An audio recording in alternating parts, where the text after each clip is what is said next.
Hi guys, sitting behind me there you can see the Honda CX500. These earned themselves the unfortunate sobriquet the Maggot in the UK, and for those of you from America watching, a maggot is the larvae of a common fly. So I don't know why they were not particularly well received here. They're a little bit odd in as much as they were shaft drive for the first time in years. They were an 80-degree V-twin. They were just a little bit odd. But as time went on, they really gained quite a following, and they still have, especially the trike brigade love them to make into trikes, and they're just supposedly unbustable engines. Anyway, I bought this one in Wisconsin, and it's been lying in a damp barn for about 20 years, and it's suffered accordingly. It's, really in a pretty shabby state, and worst of all, the engine was seized. I got around the engine seasoning thing by putting some of that Marvel Miracle Oil that I managed to get from America. I put it in, left it in 2 or 3 days, and wouldn't you know it, the thing freed off, and it's spinning away fine just now. So it looks very, very scruffy. I'll give you a walk round it. And the question is, can we save it? Will it run? The carbs look to be in a rotten state. So let's just have a walk round it, and then we'll take it in the workshop, put it on the stand, and get a battery on it, and just see if we can get it to do anything. Let's give it a go. Okay, here she is, looking very sorry for herself. You can see it's, incredibly dirty and scruffy. The exhaust looked pretty good, although it's got a bit of road rash there. But actually, when I had a rub at them last night, look at that comes up. Typical Honda. The frame looks to be really very, very tired and rusty indeed. Crash bars like the exhaust, but after a little rub, look at that. The engine's in a really very grubby state altogether. Carbs likewise, but they are free in the slides, although the chokes don't work right now. Nasty wee dink in the tank, which is a shame because inside it's the cleanest tank I think I've ever seen. The mudguard is spectacularly corroded. How's that, eh? And the forks are needing a set of seals and a really good clean as much as anything. And I've not tried to clean up the stanchions yet, but I suspect they're not going to come back. But however, as you can see, everything's there that ought to be. This side's somewhat similar. I've got the side cover off there to see if there was a dead old battery on it, but there's none. Crash bar's a little bit better than the other side. Will they come back? Who knows. Rocker box is just a bit tired again, but once again the exhausts really start to come up with just a few minutes rubbing. It's got the comedy backrest, so beloved of many Americans at the time. Thankfully they've all got over it now. But as you see, it's all there, so the question is, can I get it to come back? It says it's got done 5,000 miles, and there we are. I've nothing to back that up. The tyres condition would kind of support that. The footrest rubbers and all these things are pretty unworn, and these are good indicators of just general wear and tear. So is it legitimate? I don't know. Is it going to run? I don't know, but it certainly spins over freely now, so I'm going to pop a battery on it. We'll get it in there, get it up on the stand, and let's just have a look at it. Okay guys, see you in a minute. Hi guys, we're a couple hours later now. I got the bike in up on the stand, as you can see behind me there, and I couldn't get anything through the starter motor. It was like there was a dead short on it, so I couldn't spin the engine over. Anyway, I took the starter off, and it's as bad as any I've ever seen. It was just rammed solid with rust of all things, as if the bike's been immersed in water at some point. But surprisingly, I did get it. Let me just turn around so the light's in the right place for you guys. There we are. I got the starter off and cleaned it up, and wouldn't you know it works. So I've got the engine spinning over now. I've got a spark. Brilliant. I've done a compression test on the bike, and I've got kind of 75 in one and 90 in the other. They're not great compressions, but if the bike's been laid for a generation, there's not a lot more you can expect really. There may be a bit of carbon under the valves. Any number of reasons you'd have low compressions, or compressions that aren't great. But 75 and 90 is enough to get it running, and I've got a great spark there. The carburetors are in a shocking state, so I'm taking those off now. I'm going to pop them in the cleaner. I'll let you have a look at them when I've got them to bits. But I'm going to take them to bits just now. They are on the bench behind me now. There they are. So I'm going to take them to bits, get them on my sonic cleaner, which is warming up just now, and then let's have a look at them and see what they need. I may have to buy a starter motor later, but I don't want to spend any money on it until I find out if the bike's basically solid. So let's do that. One or two more things to show you. Let me just turn this round so it faces the other way. Right, you can see the caliper's off. That caliper's seized. which isn't the end of the world. They've had it, once again, not the end of the world. As I say, this marvellously corroded fender or mudguard needs a brake master cylinder, which is really, really common, but they're about £50, so it's not the end of the world at all. You know, there's things in there that give me encouragement that we're going to have a chance to get this bike back. And the basic quality of Hondas is always such that give you that confidence. This is the effort that came out of it. Look at that, it's absolutely spotless. So, you know, it's fallen to bits, you know, the kind of sticky stuff falls that's coming in the top of it, and it's full in the bottom, as you can see, of the wheat seeds. So I must have been in somewhere where they got a lot of wheat. Wisconsin, a big wheat state, I don't know. So, you know, it's a bit tired looking. The trumpets that go from the carburetors into the airbox should look like that, and that one does, and its friend most certainly doesn't. So someone has bodged that in there at some time, and that lets me know that someone else has been in here previously. But that's let's just see what happens. So there we are, guys. I'm going to strip these carbs now. I'm going to let you have a look at them when I've got them in bits, and we'll speak in a few minutes. Alright guys, here's these carburetors off just now, and you can see they're in a much, much better state than I might have feared. You know, quite often they're terribly caramelized with, you know, evaporated fuel, and you just get this horrible sticky, as I said, varnish that sticks everything together. And this is all in a pretty good state. You can see the jets and emulsion tubes are clear, although I will put them in the sonic cleaner, give them a good clean. I'll pop the floats off. You just slide that wee, hang on, you slide that out there, and lift the float off and the needle valve out, and they'll pop out dead easy. One thing I do when I'm taking these to bits, for a reference point, this is the idle mixture, so let's just see how far out that is. So it goes a half, 1, 1.5, 2, 2.5 turns. So that's 2.5 turns out from fully in. And that gives me that gives me a reference point to start with when I'm rebuilding them. So I'll pop them out now, and I'll get these in the cleaner as well. Hang on, I can't do that one-handed, sorry. What else have I got to show you? This mechanism here, which allows the choke to operate. That one there, sorry. This here is seized, so when the choke tries to turn, when they try to pull the choke, it can't rotate that, which allows the idle speed to be pressed up. So I need to do something, that'll probably just be seized in the body of the carburetor, but I'll do something with that and get that moving. Probably won't just be in the cleaner, it'll pop out, you clean it as clean as you like. But so let's get the floats off. I'll pop them in the cleaner, and let's see what they look like when they come out. You can see the bodies are quite nastily tarnished, but it's amazing how well that'll come off once they get in the magic gunk with the heat. So yeah, I think they're going to be all right, and given what I feared they might look like, I'm really quite pleased.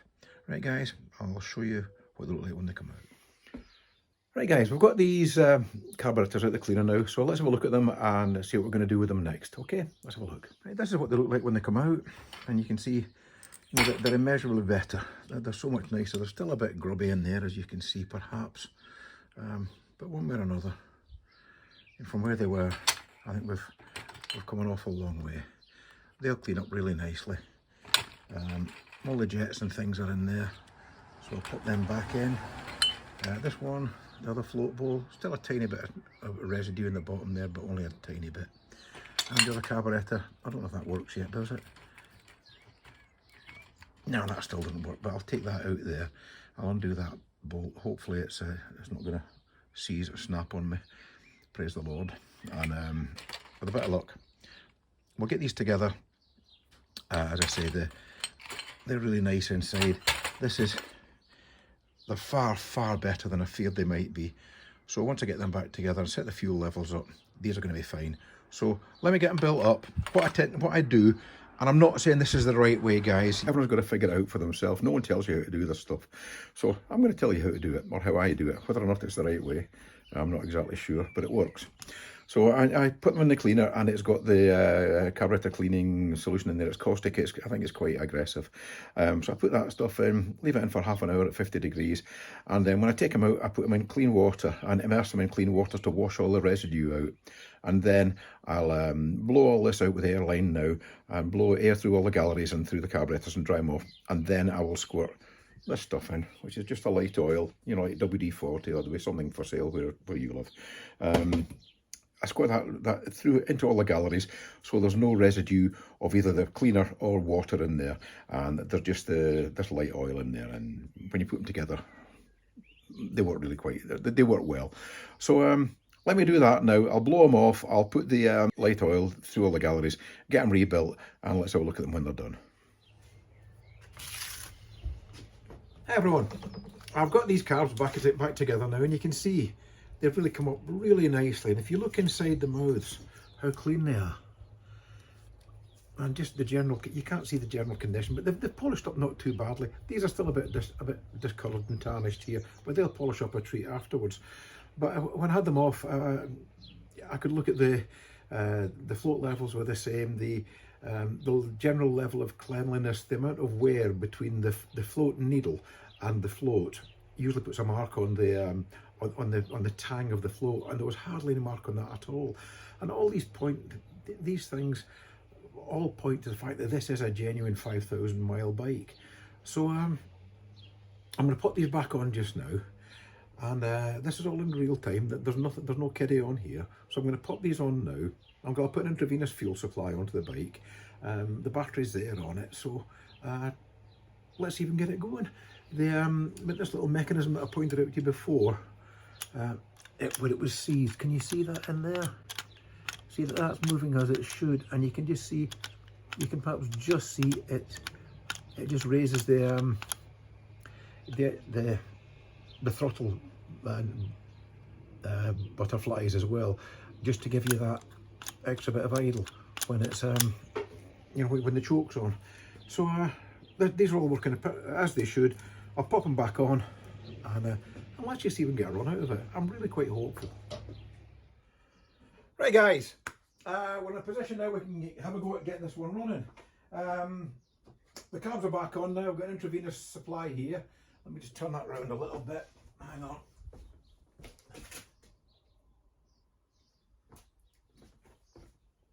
I've got intravenous supply rigged up here, so let's get some fuel on, and let's just fill the carbs up. Now I'll put some neat oil in the cylinders as I do so often, just to give it a chance to get some lubrication up. We've got some lights up. It's alive. So I'll need to bridge out the solenoid, as you probably saw me do yesterday. So I truly think this is going to start. So the choke works. Pull the choke on. The choke should stay, but it's not wanting to. Bikes will always make an arsehole of you, you know that. Okay, just want to cover the solenoid terminals. And that's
thought it might idle there. So that's great news, guys. We know it runs. Very, very smoky indeed. I don't know if that's just as a consequence of it having been left alone for so long and having been seized. It's not going to help it. But anyway, that's great news, and I'm massively encouraged from where we were a couple of days ago. This was a bike that didn't run at all, was seized, and now it lives. So lots to do, but I'm going to build it up now, put a new air filter in it. I'll put the carb trumpets back on, and let's just see what it does. Hi guys, there's a little CX behind me now, and everything that I've learned about the bike across the last few days makes me absolutely certain it's a 5,000 mile bike. The state of the carburetors, the cleanliness of the air cleaner, the wear on the foot pegs, what are other things? There were lots of other things, just kept showing me that this is a genuine 5,000 mile bike. The smoke that you saw when we run up for the first time has cleared now, and it's as clean as a whistle and starts up really, really nicely. So I'm absolutely delighted with it. There's no front brake with it yet, so I did take it out for a ride this morning, just for a really careful ride locally, never going to work at 40 miles an hour because the state of the front tyres are so terrible. But I'll get some tyres put on it this week. I've got a master cylinder coming for it, and we'll get a brake on it, and we'll go for a proper ride next week. So watch out for the vid, and you can have a wee ride in this bike. Bye now.